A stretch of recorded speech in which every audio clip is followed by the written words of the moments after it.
my neighborhood in Southwest Atlanta, Farrell High School. Miss Miller.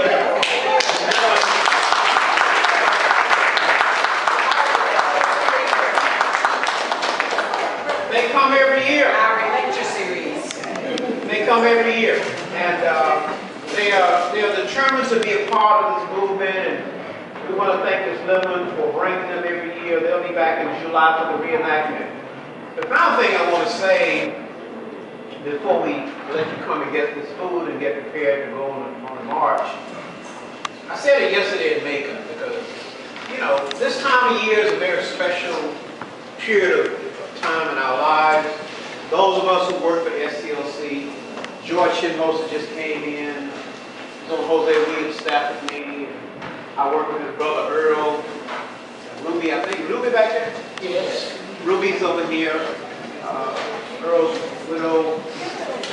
The Shinmosa family was very special to me in a lot of ways because, you know, Jose Williams had a habit of bringing different folks together under his umbrella. And I said it yesterday, George, in Macon. I said, when I spoke, I said, 2 weeks before Dr. King was assassinated, Jose had called many of us to Macon, Georgia, to New Zion Baptist Church because Dr. Abernathy and Dr. King were flying around America organizing the Poor People's Campaign March on Washington. And Jose had me over here with Bowling. And so he asked me to come over to Macon. Robert Howell led a caravan of, we said, 100 cars from here to Macon.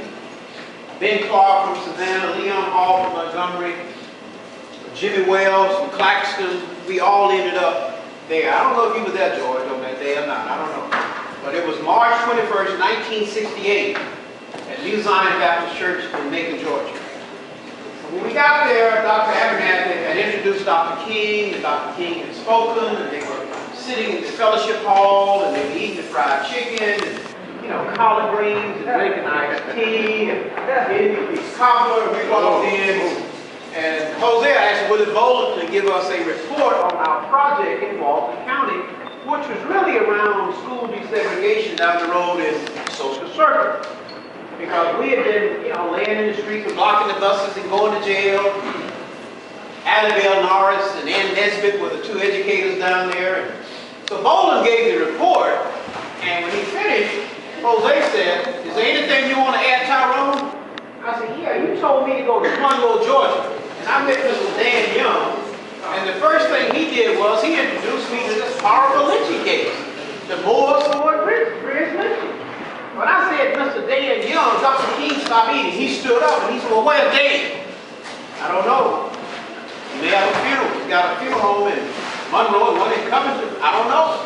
He said, "Well, I want to remind everybody, I go to Dan's farm in Social Circle to relax a lot. He said, I go down there because Miss Grace, his wife, cooks me some great meals. And every now and then I'll tell Coretta to come over with the children." Wow, they do all that. So Mr. Dan Young, about 10 minutes later, walked into the church. Just walked in, and he went straight down front and sat between Dr. King and Abernathy. And they kept eating and talking, you know, and all the media was around, the Macon Telegraph, Channel 13 was filming, you know, Willie Bowler was running around and doing interviews. And finally, Mr. Young stood up and he said, "Martin," now we have to say Dr. King, but he said, "Martin, I want you and Ralph to make a commitment that when you leave Memphis, you will come to Monroe and help us with this Moores Ford Bridge lynching." Dr. King came back and said, "Well, Dan, you know, I was 17 years old when the lynchings occurred, and I wrote letters to everybody." He said, "The Atlanta Constitution carried one of my letters. Even the Daily World, the Pittsburgh Courier, Chicago Defender printed my letter." And he said, "I promise you this, Dan, when Ralph and I finish in Memphis with the sanitation workers strike, we are coming to Monroe." And that was it. He made a promise. As they got ready to leave, I said, "Jose, can I go with you to Memphis?" He said, "No, no, no, no. You're not going to Memphis. I want you to go back over to Monroe. And I want you to wait on them to come through. When they come through and make that statement, I want you going up to D.C. and look up at Walter Fontroy, because he's organizing the Poor People's Campaign on the ground in D.C. right now. So Jose's my boss. I have to take orders from Jose Williams. So I came back here. And I was waiting here in this county, down the road in Social Circle, in Ralph and Myrtle Ivy's home. On April 4th, 1968, sitting in their home, watching NBC News. I was running back and forth, watching NBC News, and here comes Chet Huntley with this report that Dr. King has been shot. 6 o'clock, he's been shot. And then switching over to CBS, and there's Walter Cronkite giving us the same story. Dr. King has been shot. And they said, we're going to go to Memphis Live, and we're going to have correspondents to give us an update soon. Before they signed off, both networks had correspondents in Memphis telling us that Dr. King was dead. So I'm sitting in the home of Ralph and Myrtle Ivy in Social Circle all alone. I'm in this room watching the TV, and when they said Dr. King is dead, I died. I fell out. I just started crying. I was upset. And the phone rang. It was Claudette Matthews calling me from the headquarters of SCLC. She said, where are you? I said, I'm in Social Circle, Georgia. She said, Dr. Abernathy is ordering all staff to Memphis tonight. 5 minutes later, Terry Randolph, Jose's secretary, called. She said, Jose needs you in Memphis tonight. Get back to Atlanta. Willie Boland is going to come from Macon. He and his wife will pick you up. You ride with them. You can't drive to Memphis. I waited at the headquarters at 334 Auburn Avenue until Willie Boland arrived with his wife. They had a white, brand new Thunderbird. I said, Boland, let me drive this new car. He made the mistake of giving me the keys. And I drove that car to Memphis. 90 miles, 100 miles, 120, whatever it was. Didn't see no police anywhere. Every now and then, Boland would wake up on the back seat of church on the show and say, slow down, man. We gonna get to Memphis, slow down. So I said, okay. He'd go back to sleep, I hit it again. I mean, I drove that car. It was like floating. It was like that. You know, that's Boland, Willie Boland's car. He'll tell you. So, by 2 a.m. we arrived in Memphis. Memphis was burning. I couldn't sleep. I walked around the streets all night long. They had a big afro, you know, dashiki. National Guard troops on every corner, rifle bayonet, smoking their hair. I couldn't sleep. I just couldn't go to sleep. They had a room for us at the Holiday Inn because the Lorraine was locked down. Couldn't get near the Lorraine. But I tell you what, the next morning, Dr. Abernathy called us all together and gave us our instructions. And he told us to drive tears up, pull your pants up, roll your sleeves up, because as soon as the King family made a decision as to the homegoing services for Dr. King, which was April the 9th, he said, we're going to go to Washington. We're going to complete the Poor People's Campaign. So that was the beginning of the new Tyrone. I died here on April 4th, 1968. But Ralph Abernathy woke us up in Memphis, Tennessee, and put us back on track. I was devastated at the loss of Dr. King.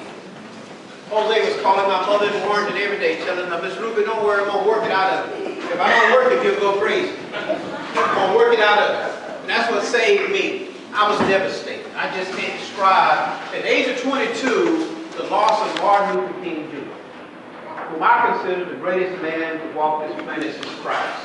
Some of y'all don't understand why I say it. I'm sorry, you don't. But I do. That's the way I feel about Martin Luther King Jr. And when I spoke yesterday in Macon, a reporter said, I never heard you talk like that before. I said, well, that's real. That's coming from my heart. I want to recognize our National President and CEO, Senator Charles Steele.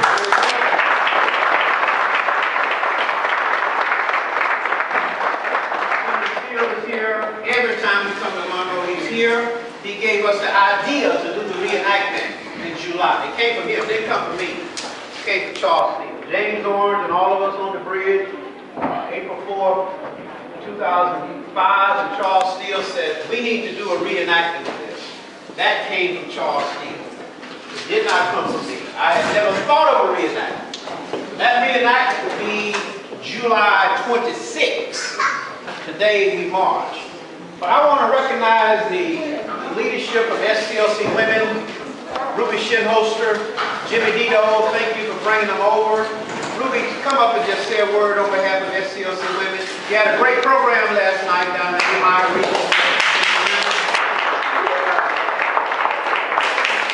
Come on down, Ruby.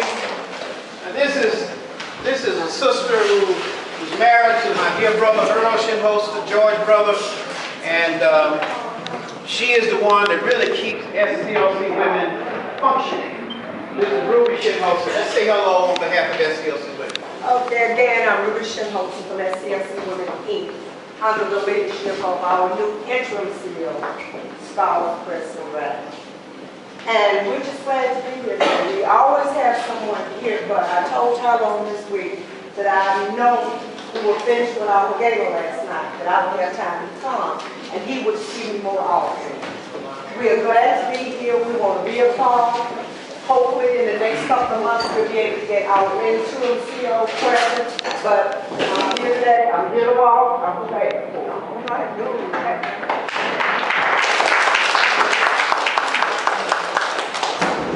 Ms. Laura Butler, who is the leader of the Morgan County branch of the NAACP and the widow of the late Walter Butler, Helen's sister-in-law. I will be in Morgan County with her 2 Saturdays from today for the annual NAACP festival. Ms. Butler, would you come up and just greet us for a minute, and then I'm going to call on Senator Steele to come on behalf of SCLC. Would you come up and say something? And we want you to eat this food and get ready for the march. I want to give you a little energy. It's only a couple miles. Don't worry, we're not going to... Don't believe that. Don't believe that. A couple miles. Ms. Laura Butler. Give Ms. Butler your attention.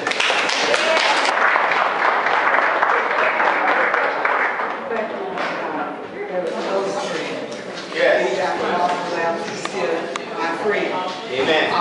First, I want to say it's a blessing to be here today, to be with all of you to celebrate the commemoration of Dr. King being moved forward.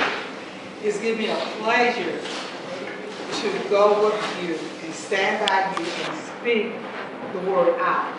If you can't speak, ask somebody to speak for you. Justice needs to be done. This is it is justice. I pray with you, but I also want to invite you on April the 19th in Morgan County. As people say, historical Morgan County. #1 small town in the United States of America. I didn't say it, the magazine said it. But we have an annual Black History Parade. We know it's April. They gave us the shortest month, which is February. We chose to celebrate our heritage anytime we want to. Amen. Praise the Lord. So we chose April the 19th. It's always the 3rd Saturday in April. It will start, the parade will actually start at 12 noon on the Morgan County Primary School and Board of Education office. They are in partnership with us because they know that we're going to do it anyway. So it's given me a pleasure to let you know that Morgan County support me. I'm not talking about just our race. Our race, as the beloved God says, we can't hide discrimination when we show it. So we ask our brothers and sisters to come to help us, support us, to celebrate our Black heritage. This year, as see how God worked there this year, we are honoring our Grand Marshal will be, well first our honorary Marshal will be, Pastor G.B.R. He's about 92 and 93, he's along with my father-in-law, Walter Preston Sr. He's still pastor. And so by him honoring the Lord and still being active, he's our honorary Grand Marshal. But our Grand Marshal this year is our own Morgan County High School, Coach Evans basketball team, AAA champion. AAA champion. So they will be our Grand Marshal. Come there, they'll be giving autographs. And that's set history. This is the first time, even before we consolidate all the schools, that Morgan County board, our girls have been there, and this was part of that. But the boys have never won. So this is still history going on. And the coach giving this is from Alabama, from Alabama, but he's the coach here. He's a young Black man, and he's really got a lot to offer for Morgan County. He always gives back the door, but he never did give up his expertise. Again, thank you, Brother Tyrone, representative Tyrone Brooks, that I'm looking forward for you to come out and got me. Also, my sister-in-law, who is a part of Morgan, is a life member of Morgan County to support us on our annual parade. Again, April the 19th, 12 high noon, we're gonna march our way. Some marches, some roads, some cars, whatever you want to do. Mrs. Johnson, I would like to see you before I leave, and also bring you greetings. I hope that our new state president will be here, Dr. President Francis Johnson. But President Larry Edwards is supposed to be here. Yeah, he's supposed to be. He'll be here. But I just wanted to say that I bring you greetings for the state of Georgia if no one. I serve on